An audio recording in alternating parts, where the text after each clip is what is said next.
giver-giving, charitable time. Indeed, Christmas time is not the time when most of the populace expects to hear a ghost story.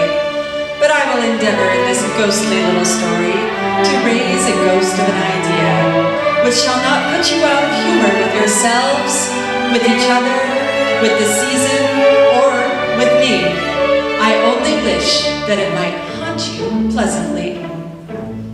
For Christmas time is a pleasant time, the only time I know of in the long calendar of the year when men and women seem by one consent to open their shut-up hearts freely and to think of all people as fellow passengers to the grave.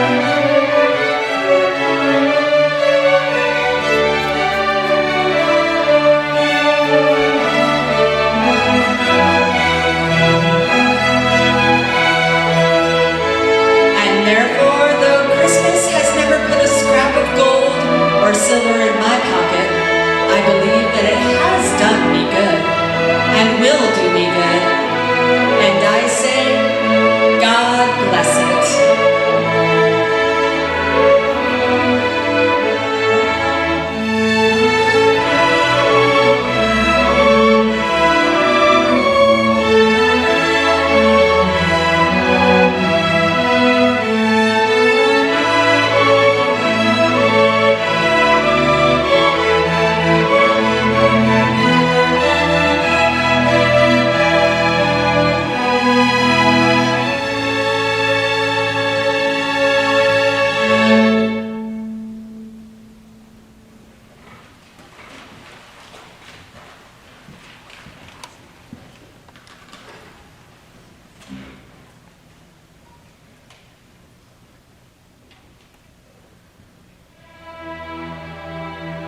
On a cold and foggy Christmas Eve, old, tight-fisted and covetous Ebenezer Scrooge sat busy in the shivering chill of his counting house. In the dismal cell that was the next room, his clerk, Bob Cratchit, worked by a stove. The flame kept barely alive with less than one lump of coal to fuel the flickering ember.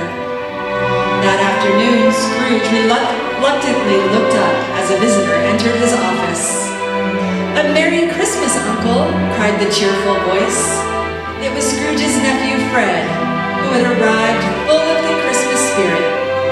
"Come dine with us tomorrow, Uncle," said Fred. It was a generous invitation to which Ebenezer Scrooge simply replied, "Bah, humbug!" "I am sorry to find you so resolute," replied Fred, "but I will keep my Christmas humor to the last. So a Merry Christmas to you, Uncle." As Fred left, two portly gentlemen, pleasant to behold, arrived at the door with their hats in hand, seeking to collect a charitable donation for the poor. "Am I not taxed enough to help the poor?" barked Scrooge as he ushered them to the door. "Are there no prisons? Are there no workhouses?" snarled Scrooge. "Yes, but many can't go there, and many would rather die," stammered one of the gentlemen. "If they would rather die, then they had better do it and decrease the surplus population," snarled Scrooge, and he summarily dismissed them without a penny. After closing up for the day and begrudgingly giving Bob Cratchit the next day off for Christmas, Scrooge retired to his gloomy home.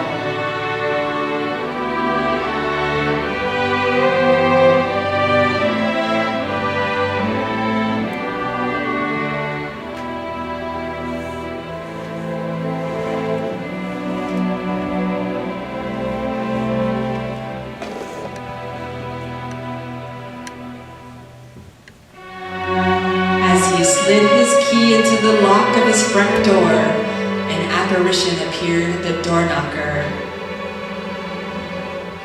It was the ghostly face of his former partner, Jacob Marley, who had died 7 years before that very night. Startled, Scrooge entered into his dark, cold house, stepped cautiously up the stairs, and locked himself in his room. He sat down in his chair before the fire and he began to eat his gruel.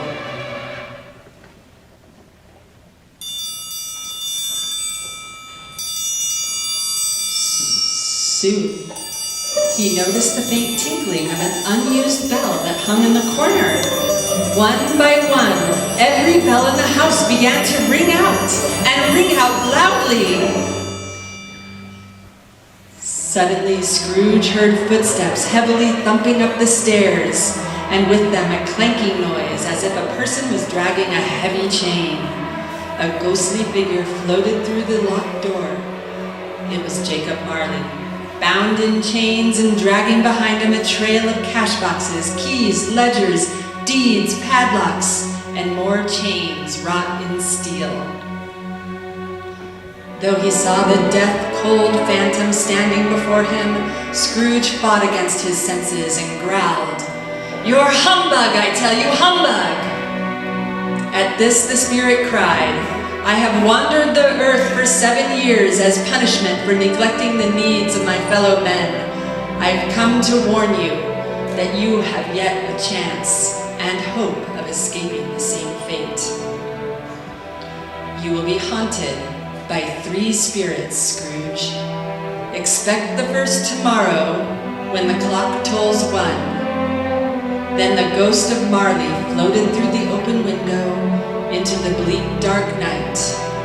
Scrooge slammed shut the window, went straight to bed without undressing, and exhausted, fell asleep upon the instant. Scrooge awoke. It was still quite dark and extremely cold.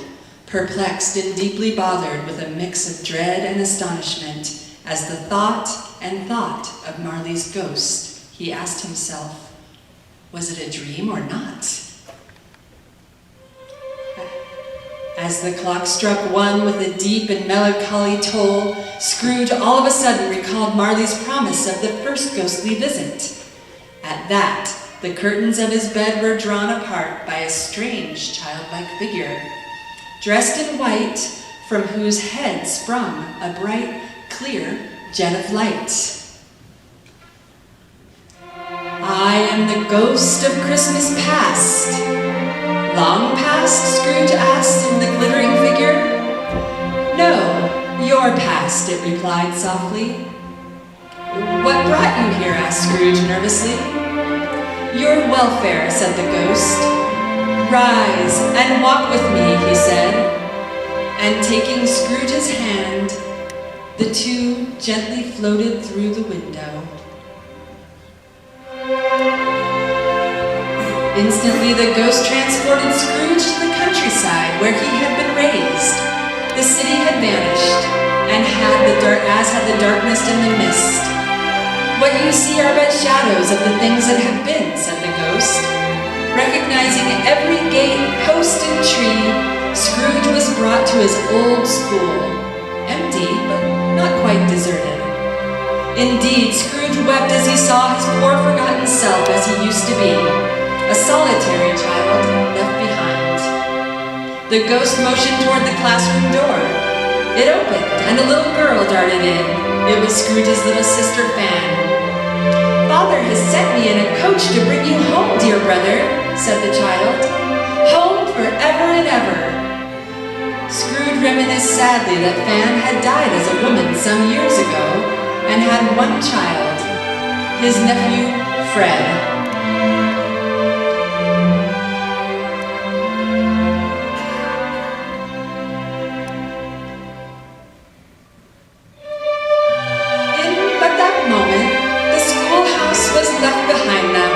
And Scrooge and the ghost were now in the busy thoroughfares of a city. At a certain warehouse door, the ghost asked Scrooge if he knew it. "Know it," said Scrooge. "I was apprenticed here." They watched as jolly Christmas parties ensued with dancing, singing, and merriment all around. Ebenezer, now a grown young man, and his fellow apprentice Dick Wilkins were leading the way, and with them a jovial old merchant Fezziwig.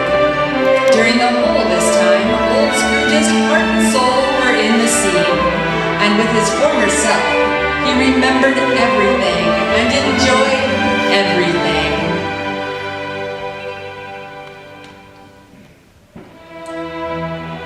Quickly now, my time grows short, said the ghost, as the scene faded to the past. Scrooge immediately saw himself at a different time, when he was slightly older and in the prime of his life. There was an eager, greedy, restless motion in the eye. He was not alone, but sat by the side of a fair young woman named Belle, whose eyes were tears. You have changed, Ebenezer. A golden idol has displaced me, she said gently, and I release you with full heart for the love of him you once were.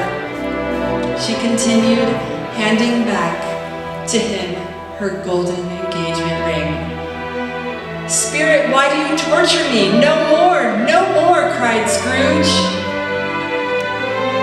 But there were more. Taken to a more recent Christmas, Scrooge saw the same Belle, now a comely middle-aged matron, surrounded by her delightsome and loving family. As he watched, Scrooge was flooded with a dreadful awareness that he was quite alone in the world. Tormented by these scenes from his past, Scrooge was exclaimed, "Remove me from this place, spirit! Take me back! Haunt me no longer!" The light of the ghost was extinguished, and immediately he was back in his own room and sank into a deep sleep.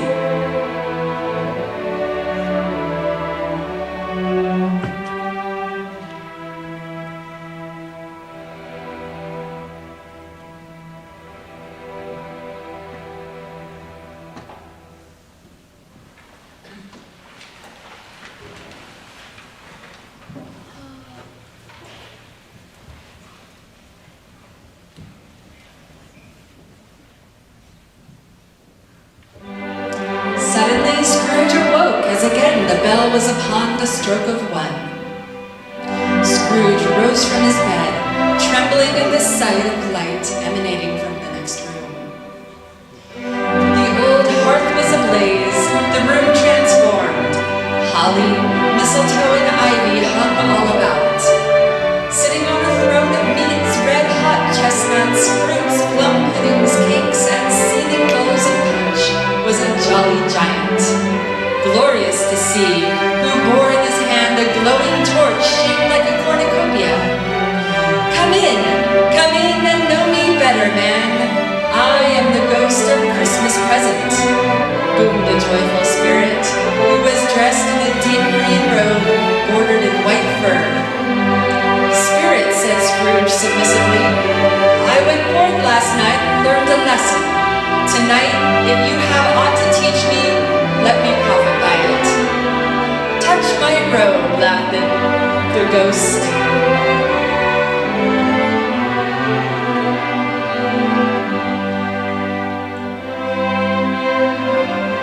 The room melted away to reveal the simple home of Bob Cratchit and his humble Christmas Day dinner. In came Bob with Tiny Tim on his shoulder. Alas for Tiny Tim, he bore a little crutch and had his limbs supported by an iron brace. With his contented family gathered around the hearth, Bob proposed a toast. A Merry Christmas to us all, my dears, said Bob. God bless us.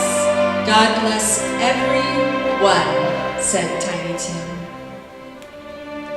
Scrooge quietly asked with an interest he never felt before, Spirit, tell me if Tiny Tim will live. I see a vacant seat in the poor chimney corner, replied the ghost, and a crutch without an owner, carefully preserved. If these shadows remain unaltered by the future, the child will die.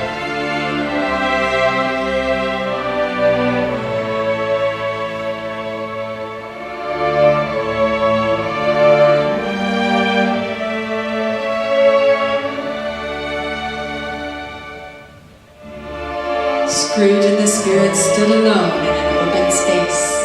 It had been a long night. Strangely, while Scrooge remained unchanged in his outward form, the ghost appeared older. Looking upon the aging ghost, Scrooge was startled to notice a pair of wretched, starving children who appeared from beneath his great robe. Their names are Ignorance and Want, said the Spirit, and they belong to man. Have they no refuge or resource, cried Scrooge. The ghost mocked Scrooge with his own words. Are there no prisons? Are there no workhouses? The clock struck 12. Scrooge looked about him for the ghost and saw it not.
At the last stroke of midnight, Scrooge beheld a solemn phantom, darkly draped and hooded, coming towards him like a mist along the ground.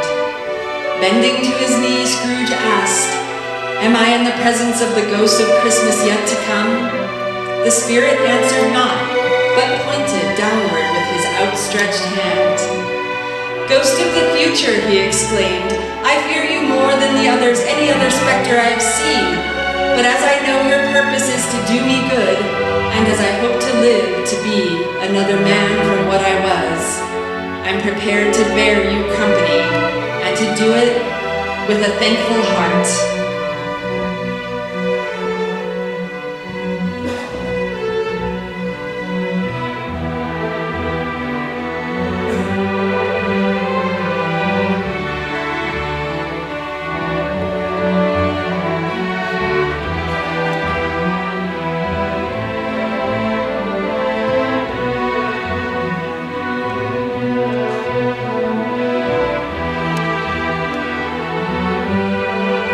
The phantom moved away as it had come, and Scrooge followed in its shadow, which bore him up and carried him along.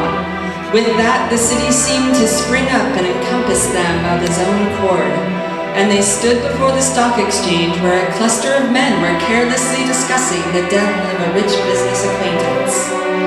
"It's likely to be a very cheap funeral, for upon my life, I don't know of anybody who will go to it," said one fellow man with a yawn. "I don't mind going if lunch is provided," observed another with a laugh, a cold, aloof, and unforgiving laugh. They left the busy scene and went to a foul and narrow part of town, to a dingy, filthy pawnshop. The rascally owner, Old Joe, and some shady characters bartered over a collection of personal belongings, stolen from some dead man. Scrooge was shuddering from head to foot. "Spirit, I see," he trembled. "The case of this unhappy man might be my own." The ghost spread his dark robe before him like a wing, and withdrawing it, revealed poor Bob Cratchit's home once again. This time it was very quiet. The Cratchit family was gathered tenderly by the fireplace, but Tiny Tim was missing. Gone, his little crutch lying as a memorial upon the mantel. Scrooge was moved with compassion. Pondering the scenes of the night, he asked the ghost, "Tell me, spirit, who was the dead man whose things were bartered about and whom the men laughed?" In but a misty moment, he found himself in an overgrown, weed-choked churchyard. The spirit stood among the graves and pointed down to the neglected tomb.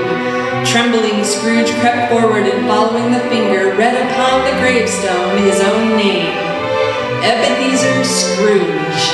Shaking and clutching at the spirit's robe, Scrooge cried out, "Spirit, hear me! I'm not the man I once was. I will honor Christmas in my heart and try to keep it all year. I will live in the past, present, and the future. The spirits of all three shall strive within me. I will not shut out the lessons that they teach. Oh, tell me I may sponge away the writing on this stone. Mysteriously, the form began to shrink. Wide-eyed, Scrooge watched it collapse.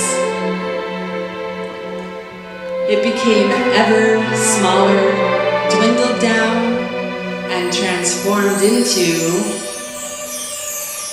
a bedpost. Yes, and the bedpost was his own. I will live in the past, the present, and the future, Scrooge repeated as he scrambled out of bed. The spirits of all three shall strive within me. Oh, Jacob Marley, heaven and Christmas time be praised! Scrooge's heart swelled. He opened his window and, laughing and crying in the same breath, began to shout, "Merry Christmas to one and all!" He called down to a passing boy, promising a shilling and a half-crown upon the street, greeting everyone he met with good-humored and delighted smile.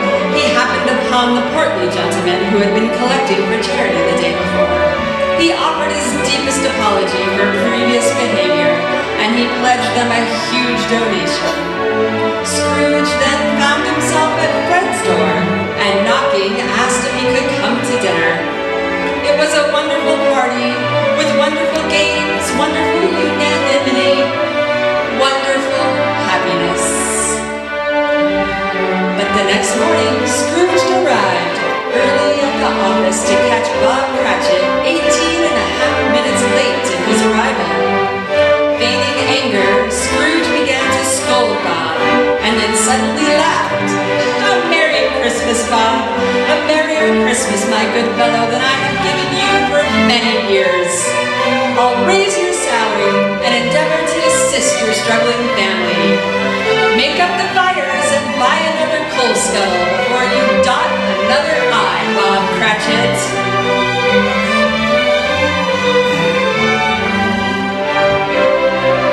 Indeed, Scrooge was better than his word.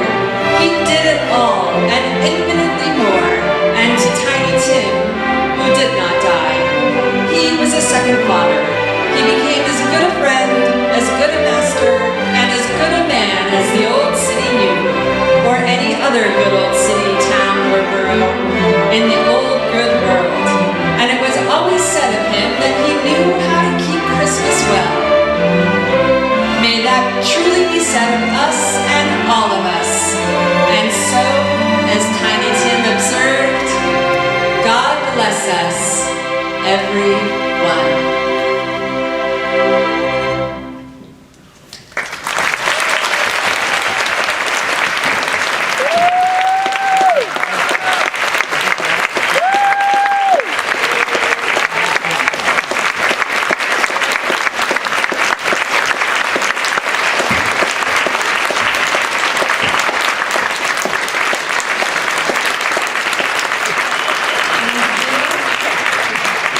Big round of applause for them, please.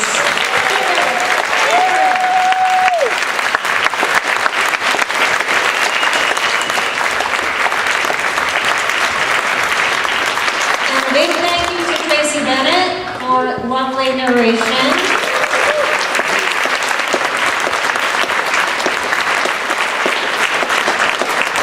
And a big thank you to Alec Glass for coming to my rescue.